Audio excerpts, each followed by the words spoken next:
افسوس کی بات یہ ہے کہ اس زمانے میں مسلمانوں کا جذبہ غیروں کے بارے میں صحابہ اکرام کے جذبے سے بہت مختلف ہو گیا۔ دیکھو میری بات یاد رکھو، اس کام کو صحابہ کے جذبے کے بغیر کرنا کوئی نتیجہ ظاہر نہیں کرے گا۔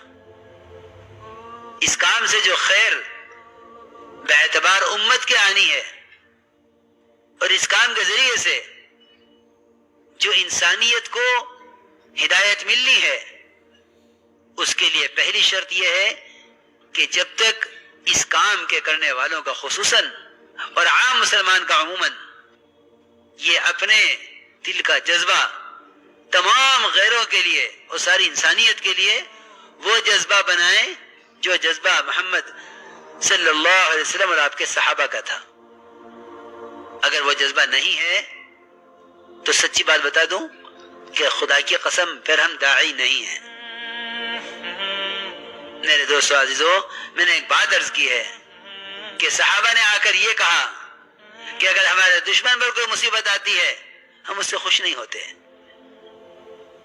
آج اگر غیروں پر کوئی بلا کوئی مصیبت آ جاوے مسلمان خوش ہو جاتے ہیں۔ اس کا مطلب یہ ہے کہ ہمارے دلوں میں انسانیت کے لیے وہ غم نہیں ہے جو صحابہ کے دلوں میں تھا، اور ہمارا غیروں کے ساتھ وہ معاملہ نہیں ہے جو معاملہ صحابہ کا تھا کہ مشرک بیڑیوں میں بندھا ہوا ہے، لاؤ دسترخوان اس کے قریب بچھا لو، جس کے ہاتھ میں کوئی نرم روٹی آوے وہ سب سے پہلے مشرک کو دے، ہمارا مہمان ہے، ہمارا مہمان پہلے اس کو دو۔ اللہ اکبر! ایسا مشرک اسلام کیوں نہ لاوے کہ جو جس کی جان کے مالک بنے ہوئے ہیں، خبر نہیں قتل کریں گے یا فدیہ لے کر چھوڑیں گے، وہ ایسا اکرام کرے کہ ایسا مشرک اسلام کیوں نہ قبول کرے۔ میرے دوستو عزیزو، اب ہمارے فیصلے ہونے لگے ہیں قوم اور دوست اور متعلقین کے اعتبار سے۔ جب ایسے فیصلے ہوں گے تو اللہ تعالیٰ ایسے لوگوں کو انسانیت کی ہدایت کا ذریعہ نہیں بنائیں گے۔ حاکم بنتے ہو اس شرط پر حاکم بنائیں گے جو ہم کہیں گے وہ کرنا ہوگا، قاضی بنتے ہو تو اس شرط پر قاضی بنائیں گے جو ہم کہیں گے وہ کرنا ہوگا۔ نہیں، غیروں کے اسلام میں آنے کا راستہ یہ نہیں ہے۔ اگر حق غیر مسلم کا ہے تو مسلمان کے خلاف فیصلہ کرنا ہوگا، اگر حق غیر مسلم کا ہے تو مسلمان کے خلاف فیصلہ کرنا ہوگا۔ اگر نجات چاہتے ہو، دیکھو تو صحیح، حضرت علی رضی اللہ تعالیٰ عنہ کا جھگڑا ایک غیر مسلم سے، یہودی سے۔ یہودی کہتا ہے زرا میری ہے، حضرت علی فرماتے ہیں میری ہے، چلو قاضی کے پاس۔ قاضی کے پاس گئے، قاضی شریح وہ حضرت علی کو دیکھ کے کھڑے ہو گئے، امیر المومنین آپ کیسے؟ تشریف لائیے، کیا حکم ہے، کیا خدمت ہے؟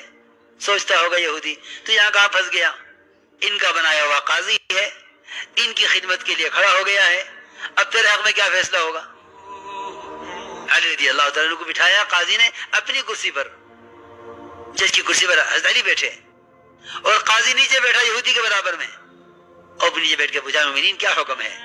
فرمایا زرا میری ہے، اور حضرت علی جھوٹ نہیں بول سکتے، زرا میری ہے۔ قاضی نے کہا گواہ بتائیے، کہ گواہ میرا بیٹا حسن گواہی دے گا۔ میں خبر نہیں کہ یہ جنت کے جوانوں کا سردار ہے کہ ہاں وہ سب ٹھیک ہے، لیکن آپ کے بیٹے کی گواہی آپ کے حق میں معتبر نہیں ہے، ہم نے آپ کے بڑوں سے یہی سنا ہے۔ فرمایا میرا غلام گواہی دے گا، قمبر۔ قاضی نے کہا کہ اکیلے غلام کی گواہی معتبر نہیں ہے۔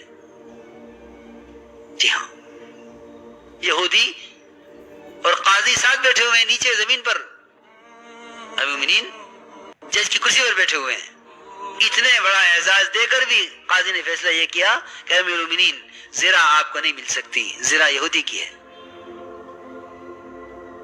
اس لیے میرے دوستو عزیزو، میں یہ عرض کر رہا ہوں کہ جب تک اس کام کے کرنے والوں کا خصوصاً اور عام مسلمان کا عموماً اس کام کے کرنے میں مزاج صحابہ نہیں ہوگا کہ غیروں کے لیے کتنی وسعتیں تھیں،